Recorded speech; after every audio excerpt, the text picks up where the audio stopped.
Hey there folks, it's Javier Blog 208 coming to you live early in the morning. It's around 8:16 a.m., about 24 hours since I did my last video.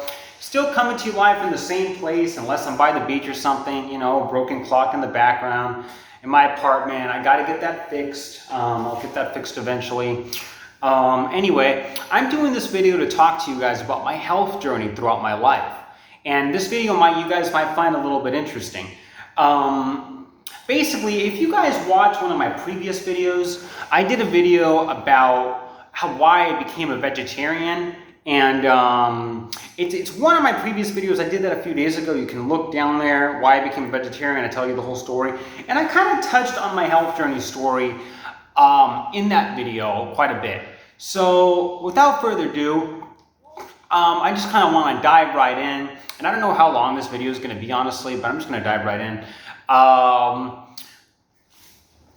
So basically, it all started between like 2004 and 2006.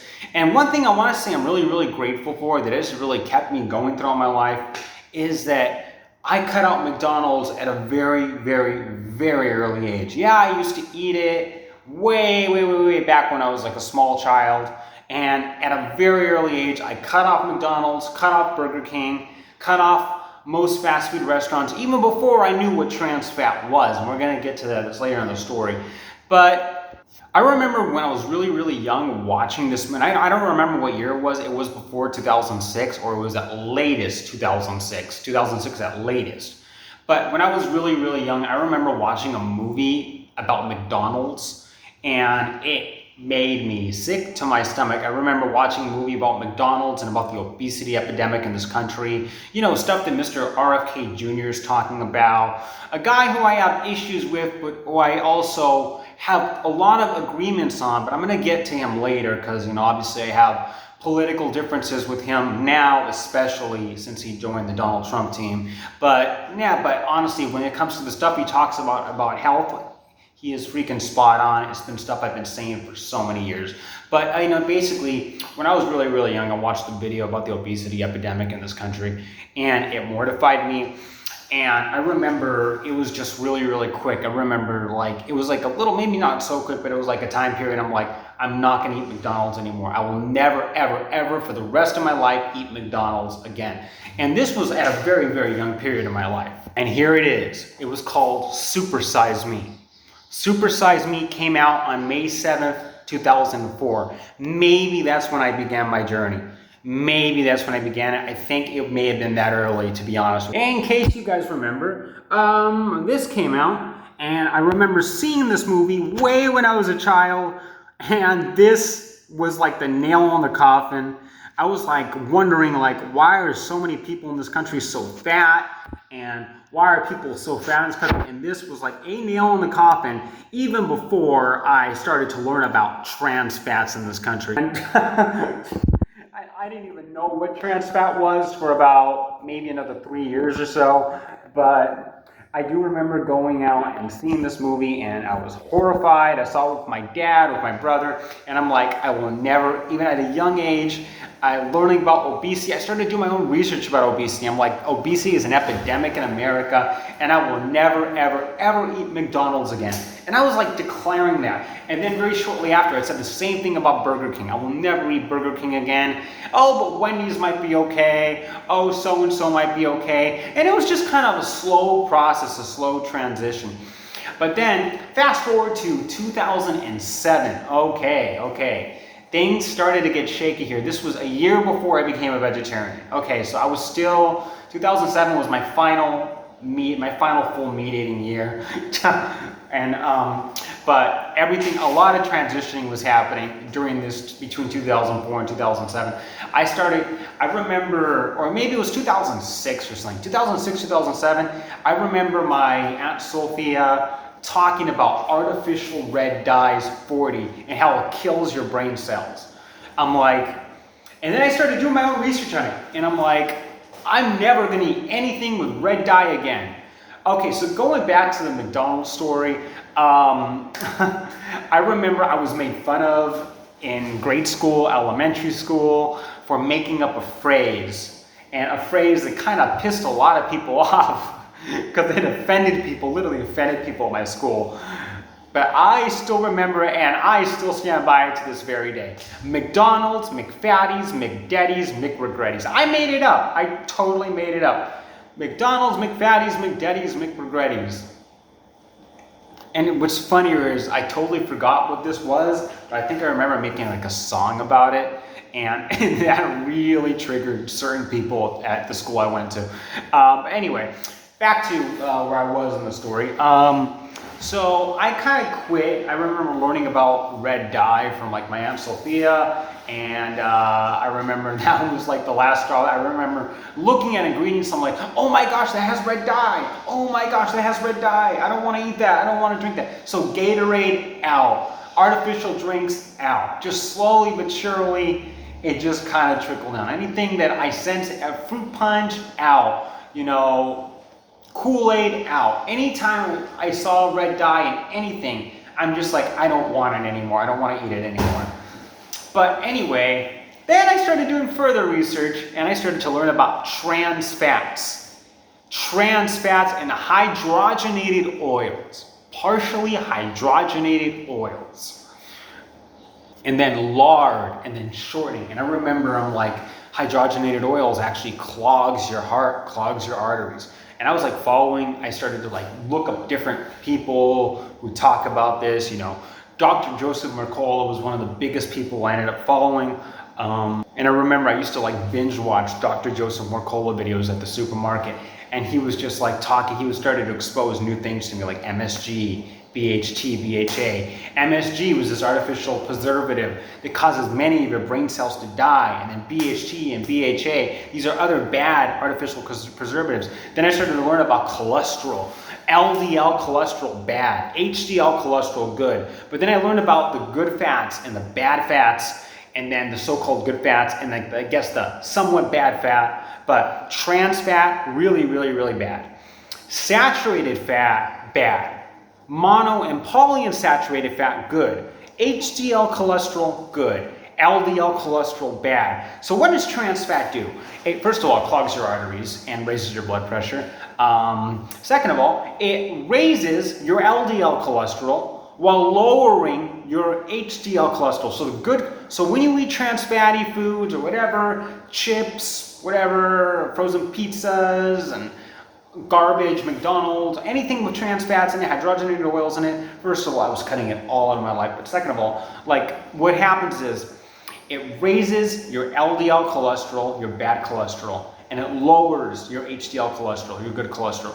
And I remember like at supermarkets and like at like cafes, asking like the people, does this have trans fat in it? Can you please check if it has trans fat in it? Restaurants, cafes, supermarkets, all of the above. And it's just like, and I remember I used to get to the point where I like annoyed people, like, you know, annoyed the waitresses. I always asked for the chef. I always this and that and this and that. And, you know, it's just like, I binge watched Dr. Joseph Mercola and other health teachers. The main one I remember is Mr. Mercola. But I just went on and on and on. And basically, I learned all about trans fats, hydrogenated oils, how hydrogenated oils clog your heart, raise your LDL, lower your HDL. I learned about how MSG kills off your brain cells. I learned about how BHT is still really bad for you and BHA and these artificial preservatives. And then it just stopped being limited to red dye. I started to cut out anything with artificial flavors. Artificial flavors, artificial colors, all artificial colors that includes green dye, yellow dye, other red dyes, etc., etc., etc. If it was artificial dyes, artificial colors, artificial flavors, trans fats, hydrogenated oils, high fructose corn syrup, I eventually got to that, lard, shortening, etc., etc. I just cut it all out of my life. And this was kind of my journey throughout the year of 2007 into 2008. So Doritos, gone. Chips, gone. Frozen pizzas, gone. I became the pickiest eater you would have ever imagined. And now, the difference between then and today is now I know exactly what I love to eat today. And I always eat what I love to eat. But back then, it was just like, I remember my nana was telling me, when are you ever going to change from this? I'm like, never. I look at her in the eyes. As a child, I look at her in the eyes, I'm like, never. I'm never going to change from this. This stuff, I don't want any of this stuff anymore in my life. And well, here I am today, still avoiding all that stuff. But anyways, I became a vegetarian a year later, and you can see the story for that in my last video. And sorry, I heard a noise outside. I'm trying to make sure I'm not going to get a noise complaint, because I have had noise complaints in this apartment, unfortunately. But anyway, so I became a vegetarian a year later, and then I became a total vegetarian by the end of 2009. And by then I was just completely cut everything out of my life that I didn't like, Doritos, chips, whatever, McFatties, all that stuff.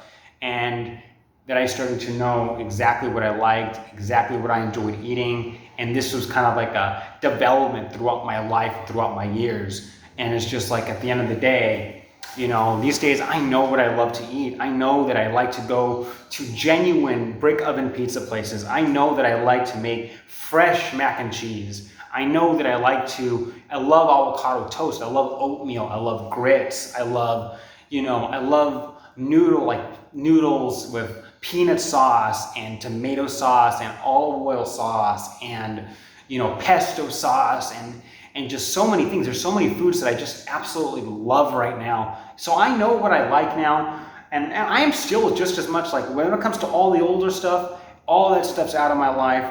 And it's all been replaced with newer stuff, newer foods, newer things that I love. Vegetables, I love tomatoes. I love, carrots. I love salads. I love carrot juice. I love carrot juice. I love apple juice. I love tomato juice, orange juice, smoothies, just so many healthy options out there. I love tofu. I love, so many things.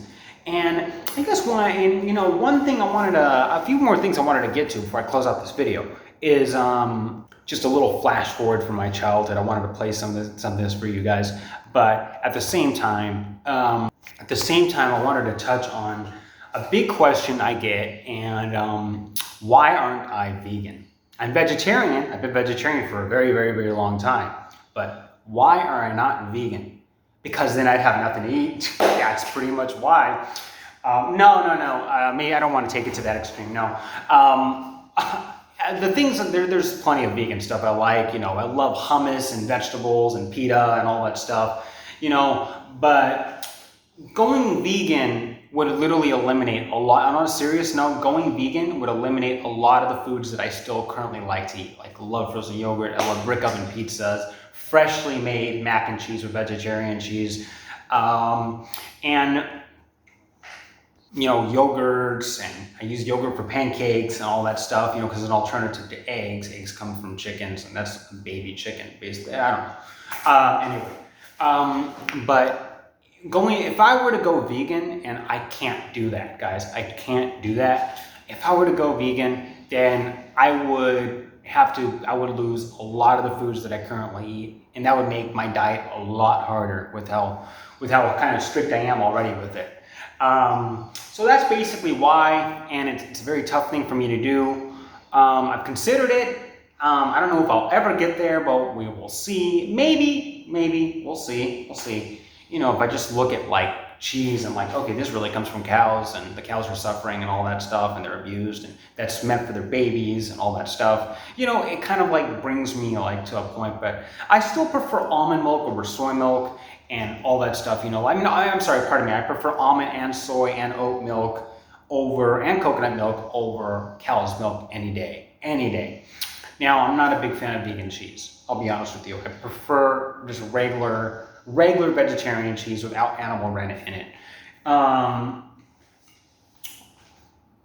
But anyway, that's that. For people who are vegan, I encourage you, continue on that path. It is the better path. Honestly, vegetarianism is a better path. Veganism is a better path. So I'm not downplaying anybody who's vegan. If you're vegan, continue on that path. I encourage you. That is awesome. By the way, I have to do a reply. I am getting off topic here, but I have to do a reply to Mrs. Jack Moreno Chen, who posted a video why she's not vegan anymore and during virtual. But anyway, that's off topic. Last thing I want to share with you guys before I close out is something from my childhood. Oh, and before I do that, guys, I totally forgot. So basically, I was just thinking about what I was going to share with you guys, and it actually came from something called bantransfats.com. I don't think the website exists anymore. However, I remember following this ever since New York banned trans fats and California and Universal Studios banned trans fats. And you know, banning trans fats was a thing that was like pushed mostly by Democrats. Like for example, the Obama administration started the national trans fats ban. And to Donald Trump's credit, and I made a video about this a long time ago. Nobody actually watched it, but I made a video about this a long time ago, maybe some years or maybe a year or two ago. Trump actually finished that national trans fat ban, to his credit, which I'm very, very proud of him for that. I actually really am proud of him for that. But the national trans fat ban was actually started by Obama back in like somewhere between 2008 and 2016, somewhere around that time. I can't remember the dates off the top of my head. But anyway, it was started by Obama and it was finished by Donald Trump. So that's one thing that they actually collaborated on. I'm glad that Donald Trump actually finished it. But for the most part, it's been mostly a Democratic thing to like push America to a more healthy way of living, you know, to cutting trans fats out, you know. Universal Studios banned it, New York City banned it, and they were the first two, and then they just kind of kept rolling and rolling and rolling. And now look who's talking about it. Mr. RFK Jr. is talking about it all the time.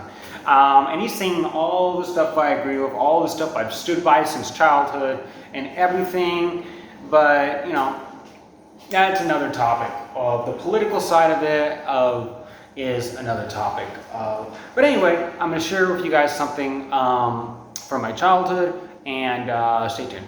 So this was just a childhood cartoon. Welcome to our favorite place. I'm Sat, short for saturated, the bad fat you've known for years. And I'm Trans, the bad fat you've seen in the news lately. We're the Bad Fat Brothers. and we are real heartbreakers. We live for those moments when you eat any of the many foods we're in. I hope you're hungry, because I have some selections you are gonna LOVE you up. There's so much of me in here, I don't know where to begin. No, skip the menu. I have just what you want. Fried chicken. I can top that. A juicy cheeseburger. With crispy fries. Oh, and don't forget the butter. For the fluffy biscuits. And hey, nothing like a nice thick So gross. potato. And my tempting goats and flaky pastries. Seems unkind to call us bad fats when we're so enjoyable. So attractive. Oh, maybe we do clog up your arteries. And raise your bad cholesterol. Okay, we're bad for you, but we're so good at it. Oh, and a nice slice of cherry pie, huh? Be sure to eat all the crust. The Bad Fats Brothers. Don't let them break your heart. Visit badfatsbrothers.com.